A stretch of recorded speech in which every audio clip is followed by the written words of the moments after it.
Good evening everyone. आज हम discuss करेंगे कुछ questions related to the prime factorization. Prime factorization के बारे में मैंने पार्ट 1 एंड पार्ट 2 में एक्सप्लेन किया है। पार्ट 2 में हमने डिस्कस किया कुछ questions related to the Euclid division algorithm, और पार्ट 1 में हमने स्टार्टिंग में 2 थ्योरम्स की थी, Euclid division algorithm and fundamental theorem of arithmetic. तो फंडामेंटल थ्योरम ऑफ अर्थमेटिक के बेस पे जो क्वेश्चंस आते हैं वो हम आज डिस्कस करेंगे। उससे पहले फंडामेंटल थ्योरम ऑफ अर्थमेटिक थी क्या, उसमें ये एक्सप्लेन किया गया था कि कोई भी कंपोजिट नंबर जो है, हर एक कंपोजिट नंबर को हम as a product of prime factors लिख सकते हैं। वहाँ मैंने कुछ एग्जांपल्स भी दी थी और हमने एक्सप्लेन किया था कि हम कैसे हर एक कंपोजिट नंबर को as a product of prime factors लिख सकते हैं। और उसके रिलेटेड हमारे पास आज कुछ क्वेश्चंस हैं जो मैं डिस्कस करूंगी। फर्स्ट क्वेश्चन है, express each number as a product of its prime factors.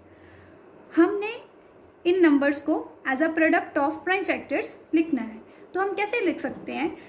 हमने पार्ट 2 में HCF के बारे में डिस्कस किया था, आज हम करेंगे LCM के बारे में, राइट। तो LCM के थ्रू हम किसी भी नंबर को as a product of prime factors लिख सकते हैं। तो LCM हम कैसे कैलकुलेट करते थे, जैसे हमारे पास फर्स्ट क्वेश्चन है 140, तो 140 को हम 140 का हम LCM लेंगे। 140 270 का 235 5 7 and 7 1, राइट। तो ये हमारे पास LCM आया 140 का। तो ये जो है, this is actually the prime factors जिनको हम प्रोडक्ट करके हमारे पास जो आंसर है दैट इज इक्वल्स टू 140। तो बस यही हमारा इतना सा काम था कि हमने 140 को as a product of prime factors लिखना था। मतलब उसका LCM निकालो और LCM के बाद जो हमारे पास प्राइम्स आए उनके प्रोडक्ट में हम लिख सकते हैं। और इसको हम और भी क्या लिख सकते हैं, 2 square cross 5 cross 7। So this is your prime factorization of 140। ऐसे ही सिमिलरली हम 3825 का भी लिख सकते हैं। 3825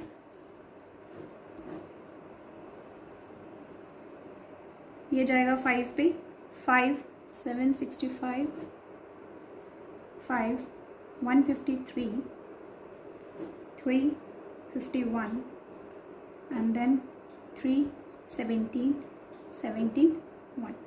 तो ये हमारे पास आई प्राइम फैक्टराइजेशन ऑफ 3825। इसको हम ऐसे भी लिख सकते हैं, राइट। सो ये था हमारा जस्ट प्राइम फैक्टर्स की प्रोडक्ट में कैसे लिख सकते हैं। आई थिंक ये आपने 8th और 9th क्लास में भी किया होगा। So this is very easy. Next हमारे पास आते हैं कुछ question like find the LCM and HCF of following pair of integers. हमें LCM और HCF फाइंड करना है इनका। और एक हमारे पास इंपॉर्टेंट रिजल्ट है दैट LCM एंड HCF इनका प्रोडक्ट जो है that is equals to the product of 2 numbers. मतलब कि 26 और 91 हमारे पास अगर 2 नंबर्स गिवन है तो इनका हम LCM कैलकुलेट करेंगे, HCF कैलकुलेट करेंगे। LCM और HCF का प्रोडक्ट जो होगा that would be equal to the product of these 2 numbers. इन नंबर्स के मल्टीप्लिकेशन के इक्वल होगा LCM और HCF का प्रोडक्ट। ये एक रिजल्ट है जिसको हम वेरीफाई करेंगे इन क्वेश्चंस में। और उससे सबसे पहले हम LCM और HCF कैलकुलेट करेंगे। तो जब हमारे पास ऐसे पेयर्स दिए गए हों तो इनका LCM और HCF हम कैसे कैलकुलेट कर सकते हैं, उसके लिए भी हमें क्या करना है, इन्हें प्रोडक्ट ऑफ प्राइम फैक्टर्स लिखना है। तो सबसे पहले 26 है, 26 को हम क्या लिख सकते हैं, 2 × 13। ऐसे ही हम 91 को क्या लिख सकते हैं, 7 × 13, राइट। तो HCF हमारा क्या होगा, HCF would be the highest common factor. Highest common factor क्या है, 13, तो 13 हुआ हमारा HCF। और जब LCM के लिखना हो तो LCM क्या आता है, जितने भी एक बार जो आए हैं उनको तो हम एज इट इज़ लिखेंगे, और जो कॉमन है उसको एक बार राइट करेंगे, राइट। तो इनको प्रोडक्ट करके हमारे पास आता है 182। तो this is your LCM and this is your HCF, right. कैसे हम एचसीएफ और एलसीएम निकाल सकते हैं? सबसे पहले हम नंबर्स को, इंटीजर्स को प्रोडक्ट ऑफ प्राइम्स लिखेंगे, राइट। उसके बाद एचसीएफ जो है that would be the highest common factor. जो हाईएस्ट कॉमन फैक्टर होगा वो हमारा एचसीएफ होगा, और एलसीएम जो होगा हाईएस्ट कॉमन फैक्टर को हम एक बार राइट करेंगे, बाकी सबको मल्टीप्लाई करके लिख देंगे। तो वो हमारा आंसर हुआ 182। तो that is the LCM of 26 and 91। अब हमें रिजल्ट को वेरीफाई करना है that LCM and HCF is equal to the product of two numbers. हमारे पास एचसीएफ आया 13 एंड एलसीएम आया 182, राइट। तो एलसीएम और एचसीएफ का हम प्रोडक्ट जब करेंगे तो ये हमारे पास आएगा 2366, राइट। एंड प्रोडक्ट जब हम करेंगे प्रोडक्ट ऑफ 26 एंड 91, तो वो हमारे पास वो भी क्या आएगा 2366। Hence result is verified, right. तो ऐसे हम चेक कर सकते हैं कि हमारा रिजल्ट जो है वो ट्रू है या नहीं है, राइट। ऐसे ही हमारे पास थर्ड क्वेश्चन है, find the LCM and HCF by applying the prime factorisation method. Prime factors के प्रोडक्ट में जब हम लिखते हैं किसी भी इंटीजर को तो उसको बोला जाता है प्राइम फैक्टराइजेशन मेथड। तो इस मेथड के थ्रू हमने एलसीएम और एचसीएफ कैलकुलेट करना है। अब हमारे पास 2 के बजाय 3 नंबर्स आ गए, तो सेम उसी वे से हम करेंगे।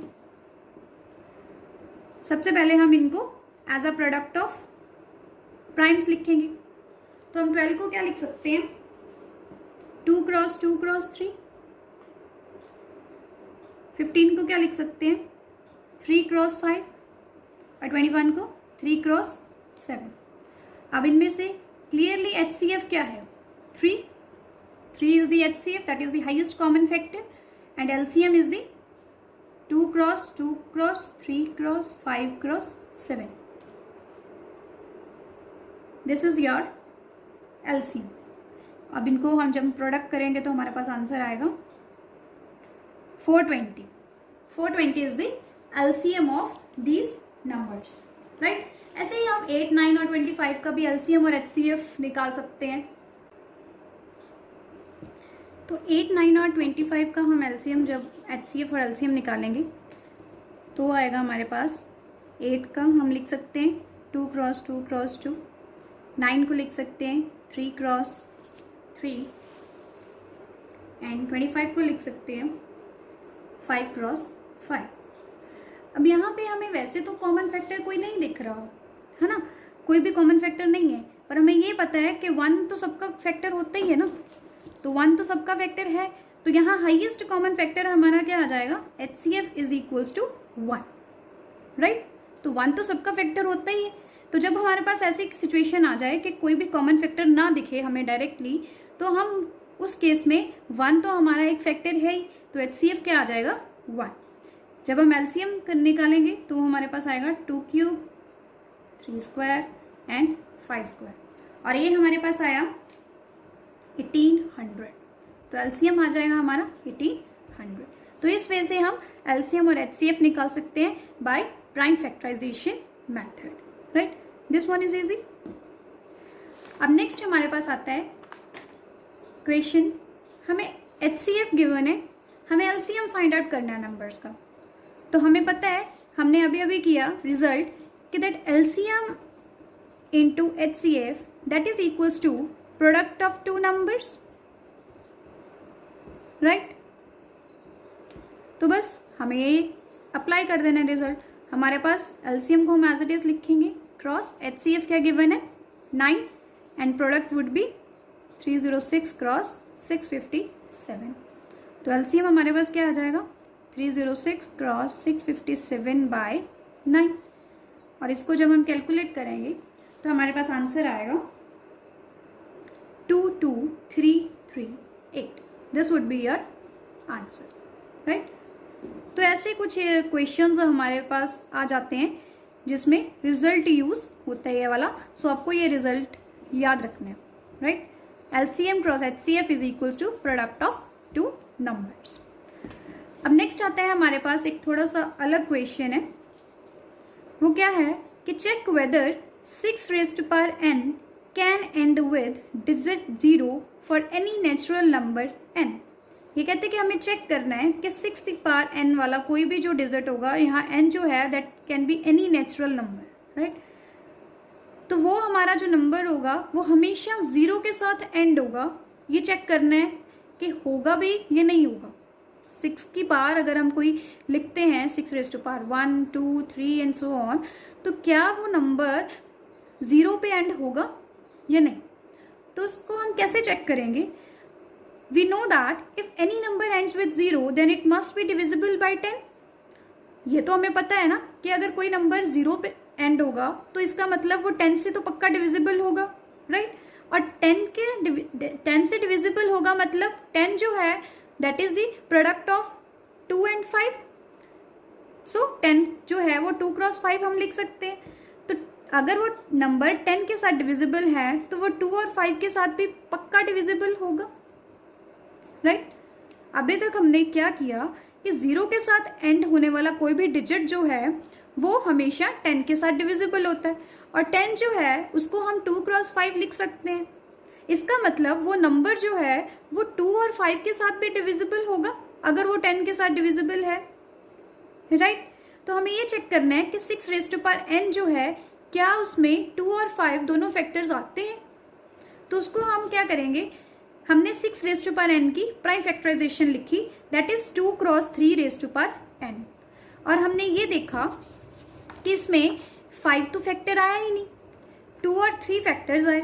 बट हमें 10 के लिए 5 और 2 दोनों फैक्टर्स चाहिए, तभी वो 0 पे एंड होगा ना, तभी 5 क्रॉस 2 मिलके 10 बनाएगा. तो यहाँ जो है 2 क्रॉस 3 आ रहा है. It means for any value of n 6 raised to power n will not be divisible by 5. So 6 raised to power n can not end with digit 0 for any natural number n. तो वो 6 raised to power जो n है वो किसी भी natural number के लिए 0 पे एंड नहीं होगा, राइट. इस क्वेश्चन का अगर आपको सोल्यूशन लिखना है तो you can pause and right the solution.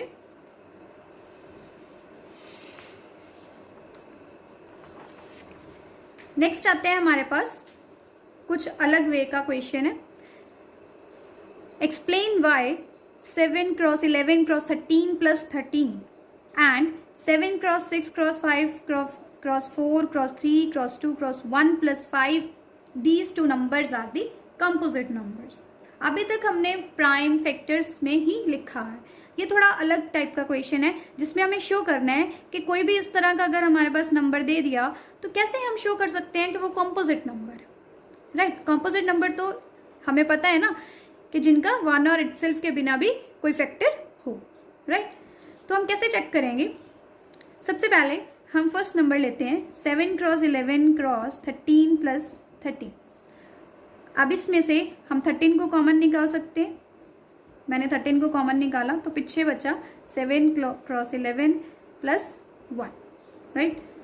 तो 13 क्रॉस ये बना 77 प्लस 1, 13 क्रॉस 78. और 78 को हम लिख सकते हैं 13 क्रॉस 6, ठीक है. 78 जो है वो 13 और 6 का प्रोडक्ट है. तो इनमें से हमें क्या पता चला कि this number have the prime factors other than, sorry prime factors नहीं बोल सकते बट फैक्टर्स बोल सकते हैं कि this number have factors other than 1 and itself, right. So this number is composite number. बस इतना सा हमारा काम था. हमने सिर्फ ये चेक करना था कि थोड़ा बहुत इसको सिंप्लीफाई करके कि हमारे पास ये जो है एक्चुअली ये इस नंबर के फैक्टर्स जो हैं वो 1 और इटसेल्फ के बिना आते हैं या नहीं आते. ऐसे ही सेम हम इसको भी कर सकते हैं. तो इसके लिए 7 cross 6 cross 5 cross 4 2 cross 1 plus 5, इसमें से हम 5 को कॉमन निकाल सकते हैं, पीछे बचा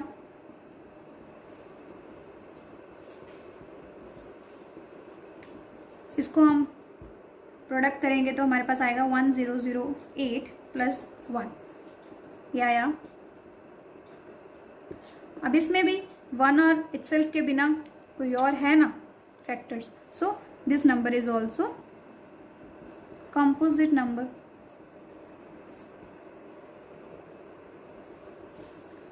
राइट, तो इस वे से हम किसी भी नंबर को चेक कर सकते हैं कि वो कंपोजिट नंबर है या नहीं।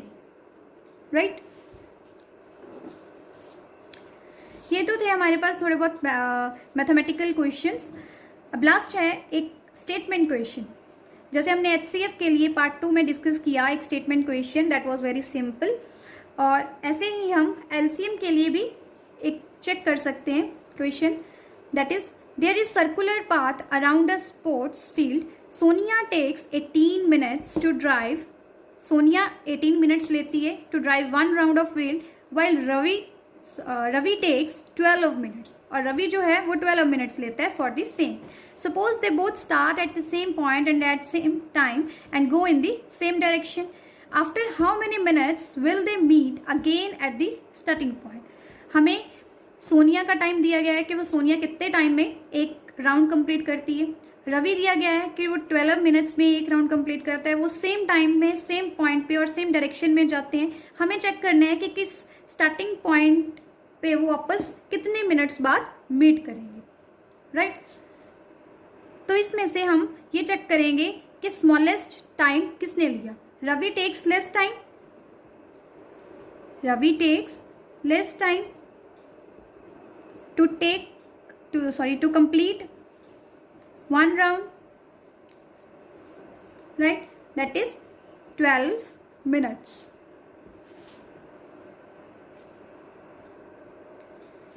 तो कितने टाइम बाद वो मीट करेंगे स्टार्टिंग पॉइंट पे, ये डिसाइड करेगा कि जो लेसर टाइम लेता है वो कितने टाइम में एक राउंड कंप्लीट करता है।